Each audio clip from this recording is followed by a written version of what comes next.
Kecelakaan maut terjadi di tol Pemalang Batang kilometer 3. Akibat sopir mengantuk, sebuah truk ekspedisi menabrak sejumlah pengendara. Diduga sopir mengantuk, truk bermuatan pasir menabrak pagar di ruas tol. Ada sebuah truk trailer menabrak beton pembatas di Jalan Raya Gatot Subroto, Jakarta Selatan. Kalau mau ketabrak, ngantuk bro, supirnya ngantuk bro. Truk melaju tak terkendali hingga menabrak medio jalan saat melintasi jalan menikung. Mobil yang ditumpangi kru TV1 diseruduk truk box dari belakang. Dari insiden ini 3 orang meninggal. Kecelakaan bermula saat truk ekspedisi yang melaju dari arah Jalan Gatot Subroto menuju perempatan lampu lalu lintas Slipi, Jakarta Barat. Truk bermuatan pasir menabrak pembatas di ruas tol dalam kota Tangerang. Namun diduga supir truk mengantuk dan kehilangan arah. Halo semuanya, perkenalkan kami dari kelompok 11 ingin mempresentasikan mengenai teknologi yang kami ingin kembangkan, yaitu Patrometer, efektivitas eye tracking recorder dalam memantau kinerja pengemudi berkendaraan berat. Nah, kami itu beranggotakan dari saya sendiri, Shirley Sartanti, ada Eugenia Herdiana Putri, ada Ciara Septi Yuwansyah, dan Muhammad Jibril Amrullah.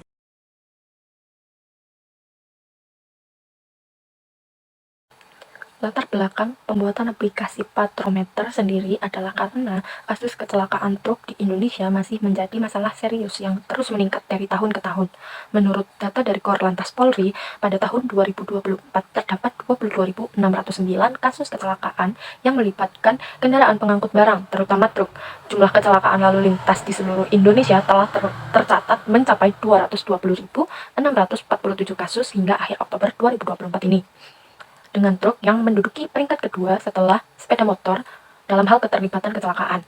Dapat dilihat pada diagram di bawah ini, faktor manusia memiliki persentase tertinggi dalam hal faktor utama penyebab kecelakaan lalu lintas.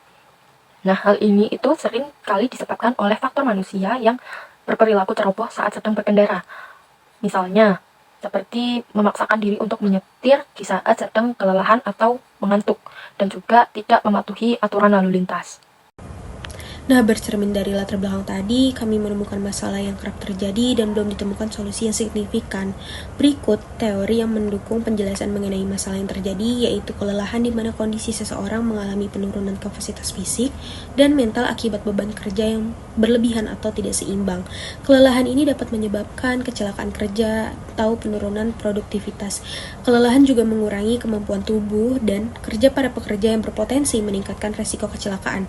Perlunya untuk menerapkan ergonomik untuk mendapatkan tujuan yang diinginkan melalui kerja yang efektif, efisien, nyaman, dan aman. Kemudian terdapat indikasi fisik, yaitu ngantuk dan pergerakan mata. Mengantuk dan kelelahan menjadi masalah yang signifikan karena dapat menyebabkan kesalahan manusia dan tingkat kecelakaan yang tinggi. Hal ini berhubungan dengan gangguan ritme sirkadian akibat bekerja dalam waktu yang tidak teratur, gejala seperti mata yang sulit terbuka, frekuensi berkedip meningkat, dan perhatian berkurang menjadi tanda awal yang harus diperhatikan. Berdasarkan landasan teori yang saya disebutkan, maka dari itu kami menggunakan metode penelitian gabungan antara studi kasus dan juga kuesioner, di mana kami menggunakan metode ini karena meminimalisir biaya dan juga memaksimalkan agar alat ini nantinya dapat secara maksimal merepresentasikan kehidupan nyata, di mana subjek penelitian yang kami gunakan nantinya menggunakan metode purposive sampling dengan kriteria utama pengemudi kendaraan berat, pengemudi kendaraan jarak jauh, atau pengemudi transportasi darat antar daerah, dengan pemasangan alat driver monitoring fatigue, yang nantinya kami akan menyasar perusahaan yang sudah memasangkan alat ini kepada pengemudi kendaraan mereka. Kemudian, kuesioner yang digunakan adalah Epworth Sleepiness Scale, Fatigue Severity Scale, dan juga kuesioner kelelahan mengemudi, yang nantinya akan digunakan dalam bentuk pretest dan juga post-test pada pengemudi kendaraan-kendaraan tersebut. Setelah dijelaskan latar belakang dasar teori dan metode penelitian, kami berinovasi untuk membuat alat bernama Patrometer yang meningkatkan keselamatan dengan upaya mitigasi kecelakaan berkendara, terutama bagi pengemudi angkutan jarak jauh, seperti antar kota, provinsi, dan antar pulau. Melalui pemantauan kondisi secara real-time, mendeteksi tanda kelelahan, serta pemberian sinyal istirahat saat diperlukan. Fitur utama dari alat Patrometer adalah pemantauan real-time yang mendeteksi pergerakan wajah seperti mata, alis, dan mulut, terus ekspresi pengendara, dan juga pergerakan kepala. Memindai sensor barang asing sekitar wajah, seperti rokok, telepon genggam, kacamata. pemantauan kecepatan kendaraan, dan juga alarm notifikasi pemantauan kecepatan. Dengan fitur-fitur tersebut, kami berupaya dan berinovasi agar mengurangi risiko kecelakaan berkendara. Dengan catatan kecelakaan berkendara sering terjadi karena supir yang kelelahan. Dengan hal tersebut, jika supir kelelahan bakal ada pemberian sinyal saat istirahat diperlukan.